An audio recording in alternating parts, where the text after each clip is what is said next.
I'm Emma Massingale, horse trainer and adventurer.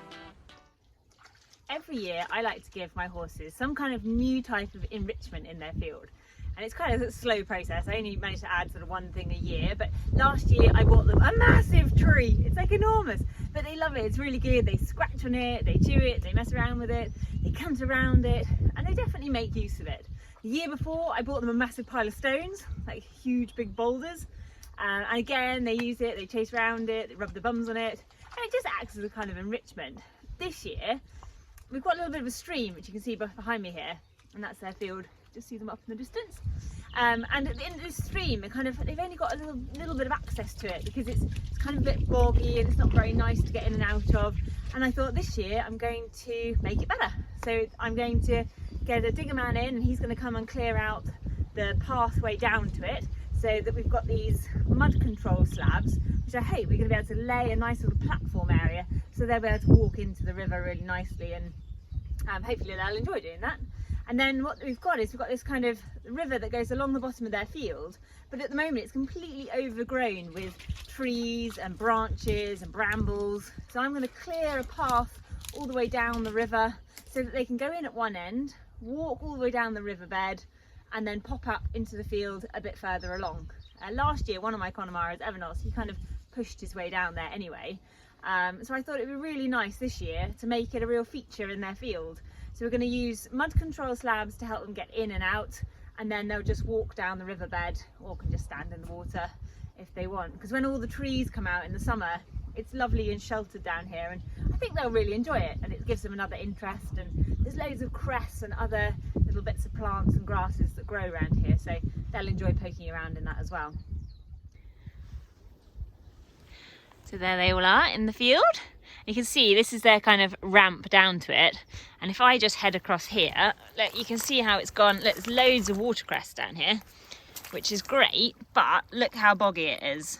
I mean, it's, you know, this is not conducive to nice white ponies for photographs and things on Facebook. And quite frankly, I think it puts them off. I don't think they like going down here. You can see where the stream, we just sort of blocked it up a bit there to make a bit of a pool, but it's a stony riverbed all the way down, and you can see this branch here, this one's really low, so I'm going to leave that one for now. And what I'm going to do is kind of try and encourage them to have that as a kind of watering hole, and this is like Bradworthy / Serengeti.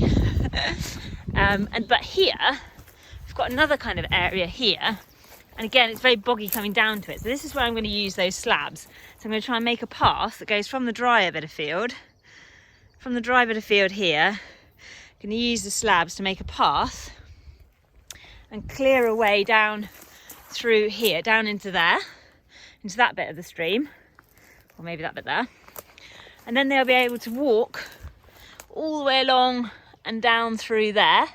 So I'm going to clear all that area there, all those low branches, and then I can't even get down there at the moment if I show you this way. So they'll be able to walk all the way along, all the way down the river here, and I'm going to make the same again coming out of here. So this is kind of, you can see where they've been down in here already. But again, I'm going to put slabs down here to make a nice little pathway to encourage them to walk in here, and then they'll be able to plop down in here, step down into the water, and to clear away that old wire and lay a bit of the hedge that side to stop them going over too far. But what I want them to be able to do is to be able to walk upstream and pop out up where we were, just back up there. So I think it'd be rather cool.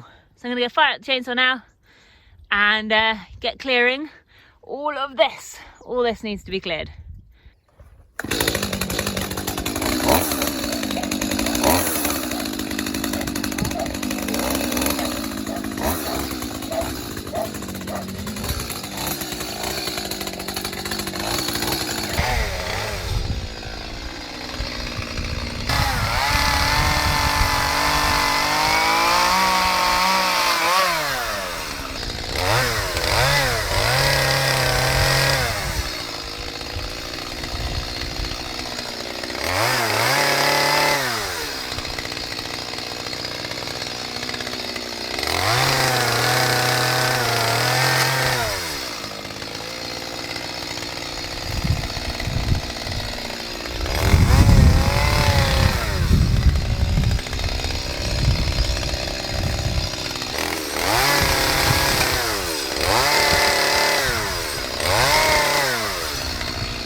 Dun, dun, dun.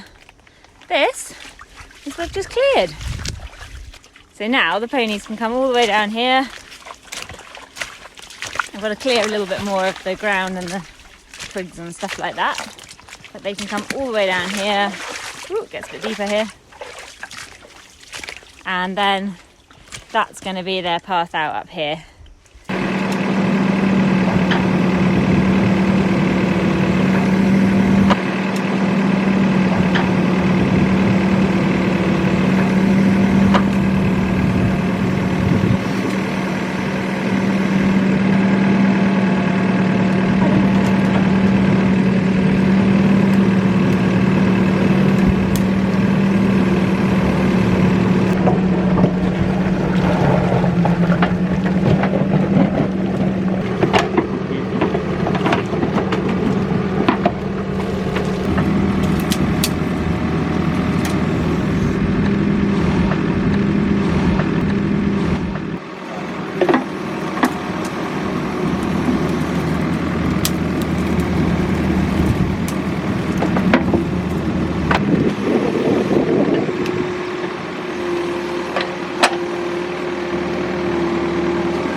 You can see we've put sand on top of these mats. They're under here. And I've actually put a bit too much sand on really, but I wanted it to sort of have enough to wash down in a bit. And then they can go along the river. How nice and clear that is now. Hopefully eventually it will become a really nice little spot. So this is where the other slabs start. So then they've got like this hard surface to walk on down here, and that goes all the way down. So they now have their own little water feature. So this is a kind of tunnel area where the Connemara's can come and get some shade. I'm hoping eventually it will grow right over in an arch, which would be really nice. We've got wood chips down at the moment and we put some drains in, but it's still, I think, going to need a proper surface one day. But you know, step by step. I've had to shut them out of here at the minute. As you can see, they'd like to come in, but because here Calypso's in season, so she's trying to get to Oisin, who's in the paddock next door, and we don't want that, so I've just shut them out for a minute. And then hi Squint.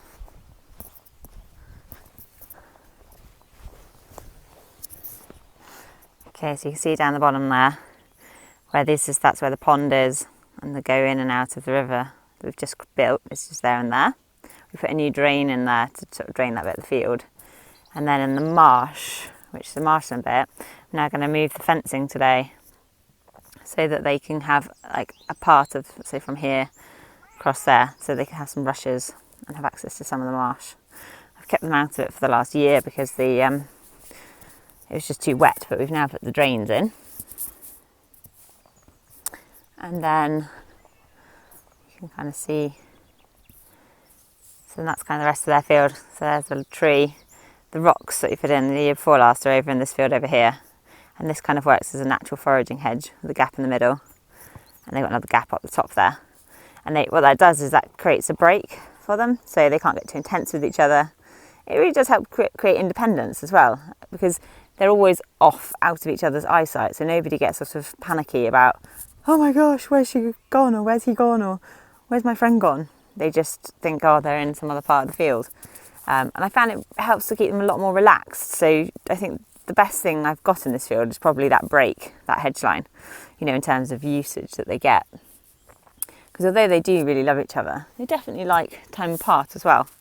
And they often spend time just in separate parts of the field and away from each other. And I think it helps when you take them out as well. So when I take these guys out one at a time, they're really happy to come out alone. It doesn't bother them in the slightest.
Is that fun, boy? Is it?